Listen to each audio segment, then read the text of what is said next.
this week. I got a couple more things done in the float box. I got this drain valve off the bottom. I added this little support here just because I noticed it was slipping on this. This is a rubber gasket in here, so I just didn't want this to work its way down at all. I welded this coupling in here. I did actually get the float valve this week, so I need to make the float for that. So today I'm going to concentrate on getting the actual evaporator ready to go to the bush before we lose our frost and it gets too muddy. So I need to cut a panel for back here. I need to cut a panel for there. There's a bunch of little pieces I want to weld inside for just to hold bricks, so on. I need to cut the hole for the blower, which is here. So this is actually off of a pellet stove. I can't remember how many CFM it is. I think it's 200 or something. It seems like it blows pretty good, so I need to cut this hole.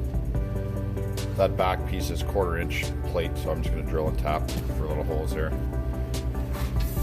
So what I'm going to do right now is I'm going to cut a template on the plasma table. I'll just leave it big, and then when I go around, that hole will be perfect. I won't have to lay it out or anything.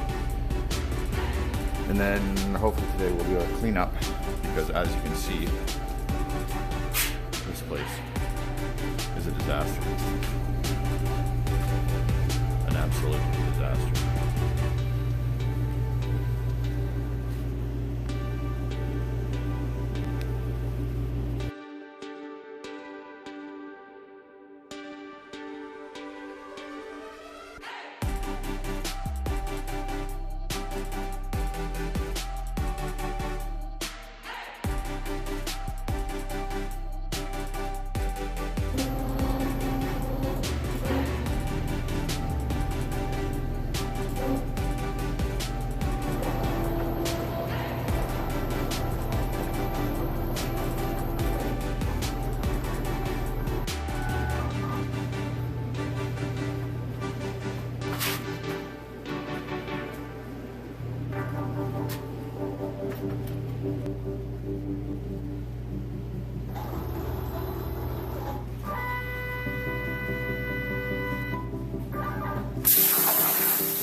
These are actually not at all related to this project. These are actually just being cut for a friend of mine.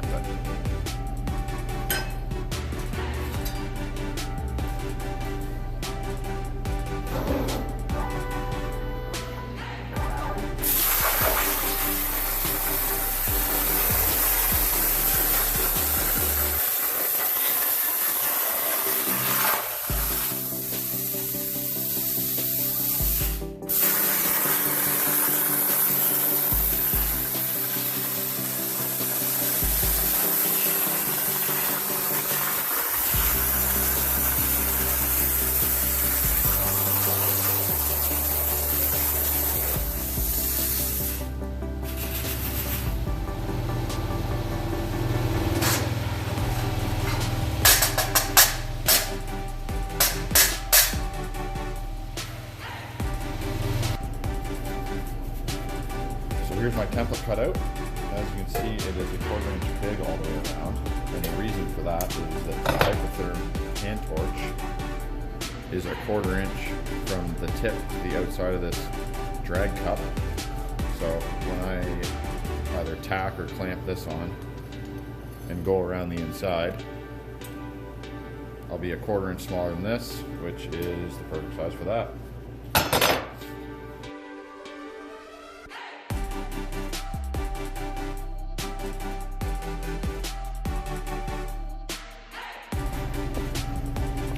Now that we've got the pans off, you can see I've already started dry fitting the bricks and insulation and everything.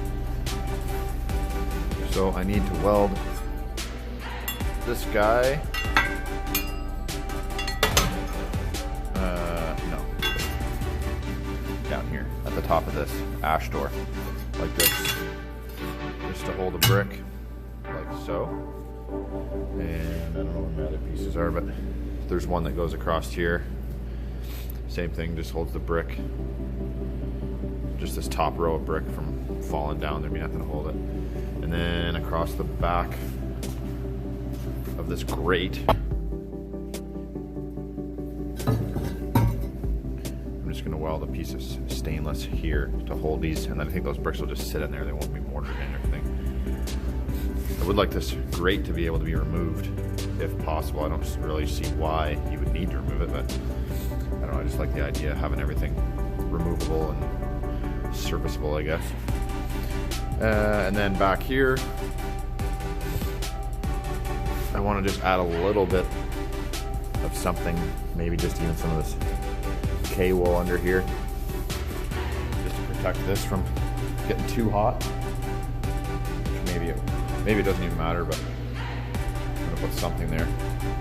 And then, like I said before, cut one for this, cut one for this, cut the hole here with my template, and then I'll pull these stainless sides off, give everything a quick wire wheel, put some black paint on it, and it should be good to go to the bush.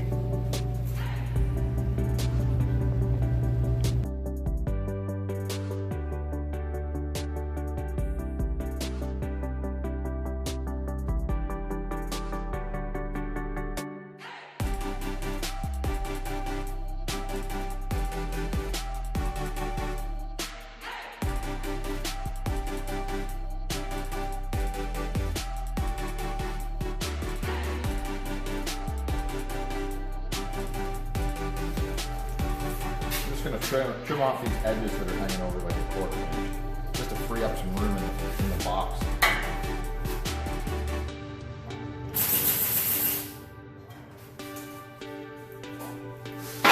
Don't forget the ground.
See, the template worked good. Nice square hole, a little grind. Looks good. Well, back here, I'm just going to give it a quick little buff with the wire wheel, take any loose stuff off, and then should be good to paint.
Well, that wraps it up for today. I just got a light coat on this. I'm probably going to need to do another one, but I want to make sure it dries really well in between, so it's not tacky when I try and take it back there. So hopefully the next video will be us in the sugar shack installing the brick, and then probably in 2 weeks we should see how it works. I don't know. I hope it works well. I still need to leak test the pans, but my main concern is getting the evaporator back there, like I said before we do our frost. But hopefully this should work well.